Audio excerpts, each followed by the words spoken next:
ನಾನು ವಿರೋಧ ಪಕ್ಷದ ನಾಯಕರಿಗೆ ಹೇಳಕ್ಕೆ ಬಯಸ್ತಾ ಇದ್ದೀನಿ, ದಯವಿಟ್ಟು ನೀವು ಸಾಮಾನ್ಯ ಪ್ರಜ್ಞೆ ಇಟ್ಕೊಂಡು ಜವಾಬ್ದಾರಿಯಿಂದ ಮಾತಾಡೋದು ಕಲೀರಿ. ಮಾತಾಡಿದ್ರೆ ರಾಹುಲ್ ಗಾಂಧಿ ಅವರು ಸಾಮಾನ್ಯ ಪ್ರಜ್ಞೆ ಇಲ್ಲ, ಕಾಮನ್ ಸೆನ್ಸ್ ಇಲ್ಲ ಅಂತ ಇದ್ರಲ್ಲ. ನಿಮ್ಮ ಸರ್ಕಾರ ಇದ್ದಿದ್ದವಾಗ ಅವಾಗ ಏನು ಮಾಡ್ತಾಯಿದ್ರಿ? ಕತ್ತೆ ಕಾಯ್ತಾ ಇದ್ರಿ ನೀವೆಲ್ಲರೂ? ನನ್ನನ್ನು ಸೋಲಿಸುವಂಥ ಒಂದು ಷಡ್ಯಂತ್ರ ಮಾಡಿದ್ರು. ಅದು ಪಕ್ಷ ಮಾಡಿತ್ತು, ಕಾಂಗ್ರೆಸ್ BJP ಪಕ್ಷ ಮಾಡಿತ್ತು ಮತ್ತು ನ್ಯಾಷನಲ್ ಎಲೆಕ್ಷನ್ ಕಮಿಷನ್ದವರು ಸೇರಿನೇ ಮಾಡಿದ್ದಾರೆ. Why is BJP responding to election commission of India? Who are they to respond? ಏನು ಔಟ್ಸೋರ್ಸ್ ಮಾಡಿದ್ದಾರೆ election commission of India spokespersons BJPಗೆ? ನಾನು ಎಲೆಕ್ಷನ್ದಲ್ಲಿ ಸೋತಿದ್ದೆ. 5994 ವೋಟ್ ಒಂದು ವೇಳೆ ಡಿಲೀಟ್ ಆಗಿದ್ದರೆ ನಾನು ಕಳೆದ ಚುನಾವಣೆಯಲ್ಲಿ 1000-1100 ನಾನು ಸೋಲ್ತಿದ್ದೆ. ಸೊ ನೀವು ಏನೇ ಡಿಸೈಡ್ ಮಾಡಿದ್ರು ಕೂಡ BJPನ ಮೋದಿಯವ್ರು ಏನು ಹೇಳ್ತಾರೆ, ಶಾ ಅವ್ರು ಏನು ಹೇಳ್ತಾರೆ, ಅವರೇ ಚುನಾವಣೆ ಅಧಿಕಾರಿ ಆಗೋದು. ಸ್ನೇಹಿತರೆ, ಏನಾಯಿತು ಅಂದರೆ 2023 ಚುನಾವಣೆಗಿಂತ ಮುಂಚೆ ನನ್ನ ಕ್ಷೇತ್ರದಲ್ಲಿ ಒಂದು ಹಳ್ಳಿ ಇದೆ, ಕಾಮನಹಳ್ಳಿ ಅಂತ. ಆ ಕಾಮನಹಳ್ಳಿ ಗ್ರಾಮದಿಂದ ವಿಜಯ್ ಕುಮಾರ್ ಅನ್ನುವಂಥ ನಮ್ಮ ವರ್ಕರು ನನಗೆ ಫೋನ್ ಮಾಡಿದ್ರು. ನಮ್ಮ ಹೆಸರನ್ನು ಡಿಲೀಟ್ ಮಾಡೋಕ್ಕೆ ರಿಕ್ವೆಸ್ಟ್ ಬಂದಿದೆ, ನಿಮ್ಗೆ ಯಾರು ಹೇಳಿದ್ರು? ನಮ್ಮ ಬಳಗದಲ್ಲಿ ಒಬ್ಬರು BLO ಇದ್ದಾರೆ, ಅವರು ಬಂದು ನಮ್ಗೆ ಕೇಳಿದ್ರು, ನೀವು ಯಾಕೆ ಡಿಲೀಟ್ ಮಾಡೋಕ್ಕೆ ಹಾಕಿರಿ ಅಂತ ಕೇಳಿದ್ರೆ ಅವ್ರು ನಾವು ಹಾಕಿಲ್ಲ ಅಂತ ಹೇಳಿದ್ರು. ಇದು ಆದಮೇಲೆ ಒಂದೊಂದು ಹೊರಬರೋಕ್ಕೆ ಶುರು ಆಯಿತು. ಸುಮಾರು ಕಡೆಯಿಂದ ಈ ಥರ ಒಂದು ಸಂಚನ ಹೂಡಿ ನಿಜವಾಗಿ ನನ್ನ ಪರವಾಗಿರುವಂಥ, ಕಾಂಗ್ರೆಸ್ ಪರವಾಗಿರುವಂಥ ಮತದಾರರ ಪಟ್ಟಿಯನ್ನು ಸೆಲೆಕ್ಟ್ ಮಾಡಿ ಆ ಡಿಲೀಟ್ ಮಾಡೋಕ್ಕೆ ರಿಕ್ವೆಸ್ಟನ್ನು ಸುಮಾರು ಬೇರೆಗಳ ಕಡೆ ಕಳಿಸಿದ್ರು. ಇದರ ಸಂಖ್ಯೆ ಎಷ್ಟು ಅಂದರೆ 6018. ಇದಾದಮೇಲೆ ಗಾಬರಿಯಾದೇನು, ಇದೇನಿದು ನಮ್ಮ ಮತದಾರರಿಗೆ, ನಮ್ಮ ಪಕ್ಷದವರಿಗೆ ಇದು ಈ ಥರ ರಿಕ್ವೆಸ್ಟ್ ಬಂದಿದೆ ಅಂಥೇಳಿ ನಾವು ಜಾಗೃತರಾಗಿ ನಾನು ಆವತ್ತು ಸಂಬಂಧಪಟ್ಟಂಥ ಅಧಿಕಾರಿಗಳಿಗೆ ನಾನು ಮತ್ತು ಪ್ರಿಯಾಂಕಾ ಹೋಗಿ ಸ್ಟೇಟ್ ಎಲೆಕ್ಷನ್ ಕಮಿಷನ್ ಆಫೀಸಲ್ಲಿ ಹೋಗಿ ನಾವು ಲೆಟರ್ ಕೊಡ್ತೀವಿ. ನಾನು, ಪ್ರಿಯಾಂಕಾ ಅವರು ಮತ್ತು ರಮೇಶ್ ಬಾಬು 3 ಜನ. Date 23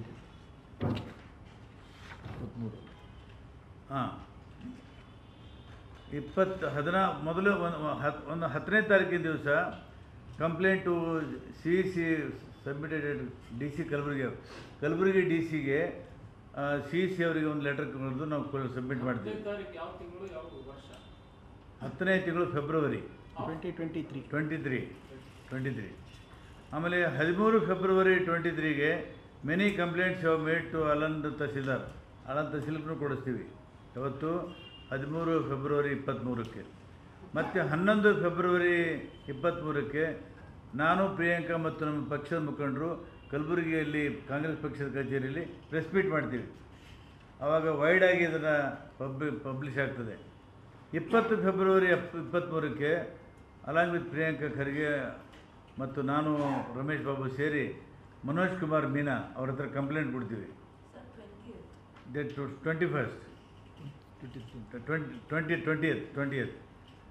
20th.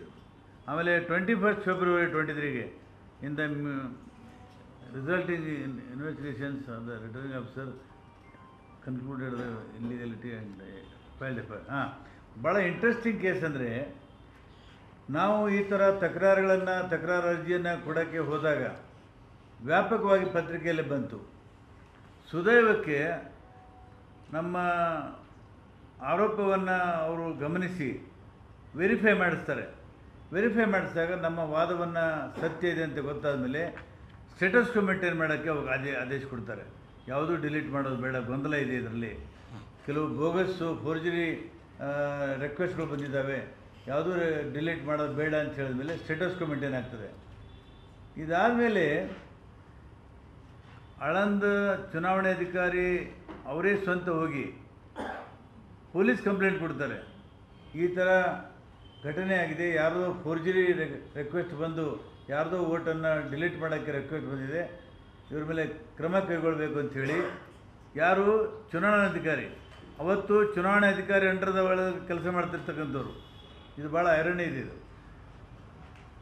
The same returning officer who was working under the national election commission, he has filed the complaint. ಅವರಿಗೆ ಮನವರಿಕೆ ಆಗಿ ಪ್ರಮೇ ಫೇಸಿಯ ಬಂದ ಮೇಲೆ ಅವ್ರಿಗೆ ಕಂಪ್ಲೇಂಟ್ ಕೊಟ್ಟಿದ್ದಾರೆ. ಆ ಕಂಪ್ಲೇಂಟ್ ಆಧಾರದ ಮೇಲೆ ತನಿಖೆ ನಡೀತಾ ಇದೆ. ಇದನ್ನು ಮೊದಲು ಆಳಂದ್ DYSP ಕೊಟ್ಟರು, ಆ ತನಿಖೆಗೆ ಯಾರೂ ಸಹಕಾರ ನೀಡಲಿಲ್ಲ. ಅಲ್ಲೊಂದಿಷ್ಟು ಸಮಯ ಹೋಯಿತು. ಆಮೇಲೆ special additional S P Kalaburagi ಅವ್ರಿಗೆ ಕೊಟ್ಟರು. ಅಡಿಷ್ನಲ್ ಎಸ್ ಪಿ ಕಲಬುರಗಿ ಅವರು ಕೂಡ ಹೇಳಿದ್ರು, ಅಸಹಾಯಕರಿದ್ದೀವಿ, ನಮ್ಗೆ ಯಾವ ಥರ ಸಹಕಾರ ಸಿಗ್ತಾಯಿಲ್ಲ, ನಮ್ಮ ಕಡೆಯಿಂದ ಮಾಡೋಕ್ಕೆ ಸಾಧ್ಯ ಇಲ್ಲ ಅಂತ ಹೇಳಿದ್ರು.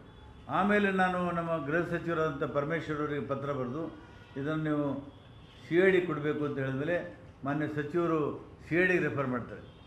CID ಆಫೀಸಿಗೆ 10 ಸಲ ಹೋಗಿ ಬಂದಿನಿ ನಾನು, ವಾಟ್ ಹ್ಯಾಪಂಡ್ ಅಂತ. ಆದರೆ ಅವ್ರು ಹೇಳಿದ್ರು, nothing, we are not getting any cooperation or information from the chief election commission, we helpless ಅಂತ ಹೇಳಿದ್ರು. ಅದನ್ನೇನೋ ಸೈಬರ್ ಕ್ರೈಮ್ ಡಿಪಾರ್ಟ್ಮೆಂಟ್ಗೆ ಕೊಡಬೇಕು ಅಂತ ಅವರು ಆಂತರಿಕ ತನಿಖೆಗೆ ಅವರು ಮಾಡ್ತಾಯಿದ್ದಾರೆ. ಈ ಮಧ್ಯ ಇವತ್ತು ಈಗೇನು ದೇಶದಲ್ಲಿ ವೋಟ್ ಚೋರಿ ಪ್ರಕರಣ ನಡೀತಾ ಇದೆ, ಆ ಪ್ರಕರಣಕ್ಕೆ ಇದೊಂದು ಜೀವಂತ ಸಾಕ್ಷಿ. ಇದು ಜೀವಂತ ಸಾಕ್ಷಿ. ನನ್ನ ಕ್ಷೇತ್ರದಲ್ಲಿ 6,18 ಮತಗಳ ಬಗ್ಗೆ ರಿಕ್ವೆಸ್ಟ್ ಬಂದಿತ್ತು. ರಿಕ್ವೆಸ್ಟ್ ಬಂದವರಿಗೂ ಗೊತ್ತಿಲ್ಲ, ಹಾಕಿದವರಿಗೂ ಗೊತ್ತಿಲ್ಲ. ಅದು ಯಾರ ನಂಬರು? ಒಂದು ಎಪಿಕ್ ನಂಬರನ್ನು ಉಪಯೋಗ ಮಾಡಿಕೊಂಡು ಹ್ಯಾಕ್ ಮಾಡಿ ಆ ನಂಬರ್ ಮೇಲೆ ರಿಕ್ವೆಸ್ಟ್ ಕಳಿಸಿದ್ದಾರೆ. ಅದು ಹಾಕಿದವರಿಗೂ ಗೊತ್ತಿಲ್ಲ ಮತ್ತು ತೊಗೊಂಡವ್ರಿಗೂ ಗೊತ್ತಿಲ್ಲ ಅದು ನಂಬರ್ ಎಲ್ಲಿಂದ ಬಂತು ಅಂತ. ಈ ಥರ ಗೋಲ್ಮಾಲಾಗಿ ಷಡ್ಯಂತ್ರ ಮಾಡಿದ್ರು. ಅದು ಪಕ್ಷ ಮಾಡಿತ್ತು, ಕಾಂಗ್ರೆಸ್ BJP ಪಕ್ಷ ಮಾಡಿತ್ತು ಮತ್ತು ನ್ಯಾಷನಲ್ ಎಲೆಕ್ಷನ್ ಕಮಿಷನ್ದವರು ಸೇರಿನೇ ಮಾಡಿದ್ದಾರೆ. ಇಬ್ಬರು ಕೊಲ್ಯೂಷನ್ ಇಲ್ಲದೇ ಆಗಲಿಕ್ಕೆ ಸಾಧ್ಯ ಇಲ್ಲ. ಸೊ ಇದಾದಮೇಲೆ ಈಗ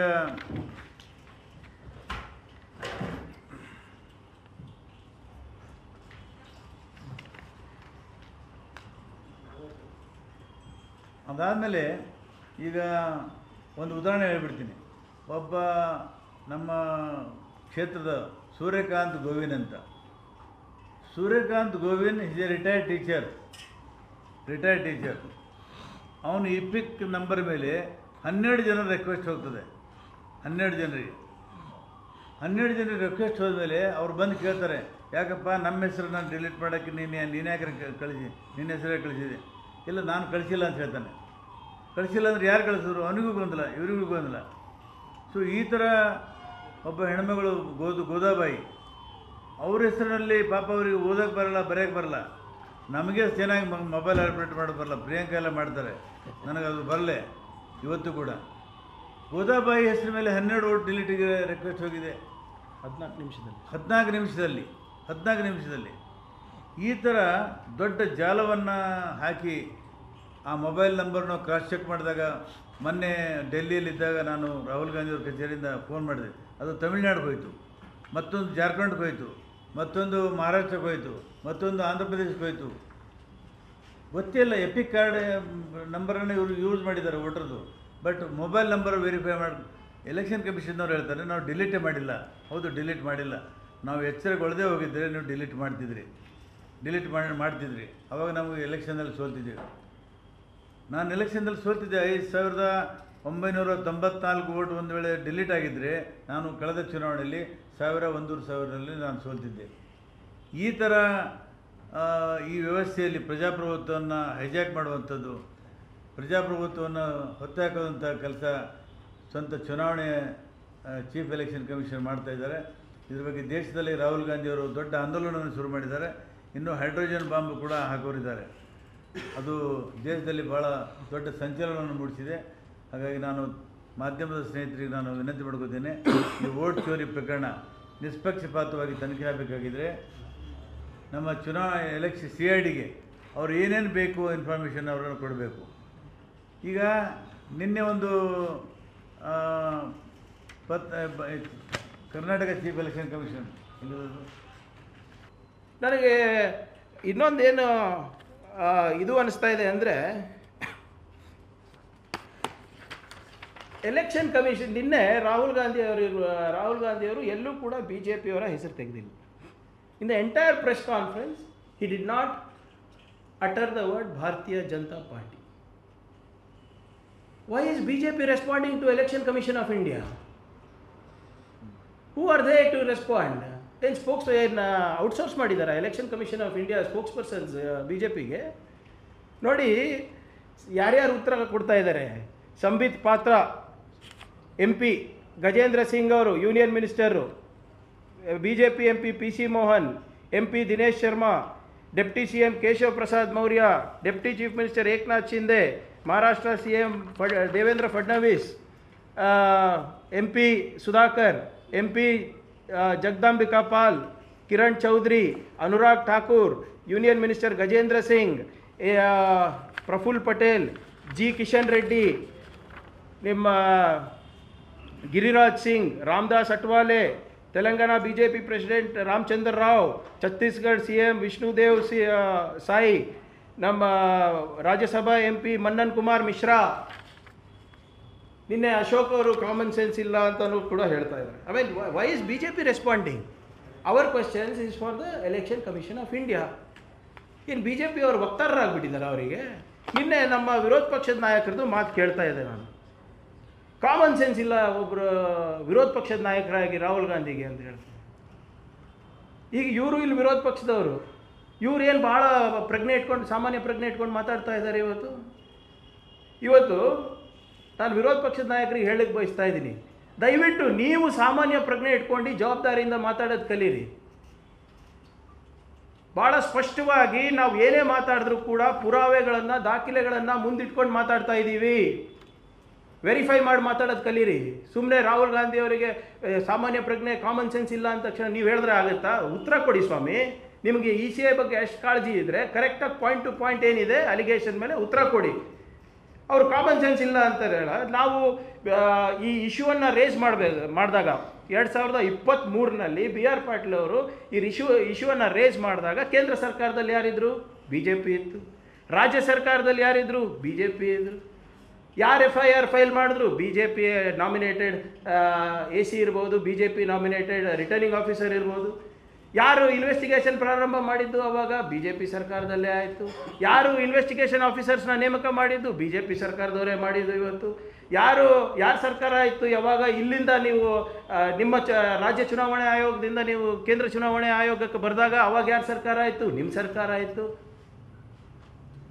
ಅವಾಗ ಏನು ಮಾಡ್ತಾಯಿದ್ರಿ? ಕತ್ತೆ ಕಾಯ್ತಾ ಇದ್ರೇನ್ರಿ ನೀವೆಲ್ಲರೂ?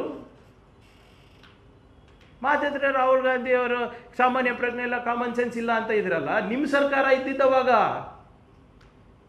ಅಂದರೆ ನೀವೇ ಬಿಟ್ಟಿದ್ರ ಎಲ್ಲರಿಗೂ ಇದು ಮಾಡೋಕ್ಕೆ? ಮಹದೇವಪುರದಲ್ಲಿ, ಆಳಂದ್ನಲ್ಲಿ, ಇನ್ನು ಎಷ್ಟೇ ಭಾಳ ಸ್ಪಷ್ಟವಾಗಿ BR ಪಾಟೀಲ್ ಅವರು ಕಂಪ್ಲೇಂಟ್ ಕೊಡಬೇಕಾದ್ರೆ ಎಲ್ಲ 224 ಕ್ಷೇತ್ರದಲ್ಲೂ ಕೂಡ ಇದು ಪರಿಶೀಲನೆ ಆಗಬೇಕು ಅಂತ ಕೊಟ್ಟಿದ್ದು ಕಂಪ್ಲೇಂಟು.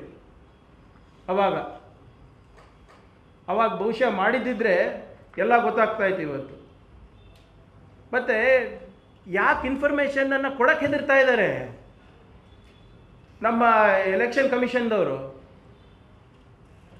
ಯಾರಿಗೆ ಶೀಲ್ಡ್ ಮಾಡ್ತಾ ಇದ್ದಾರೆ? ಯಾರಿಗೆ ಪ್ರೊಟೆಕ್ಟ್ ಮಾಡ್ತಾ ಇದ್ದಾರೆ? ಯಾಕೆ ಹೆದರ್ತಾ ಇದ್ದಾರೆ?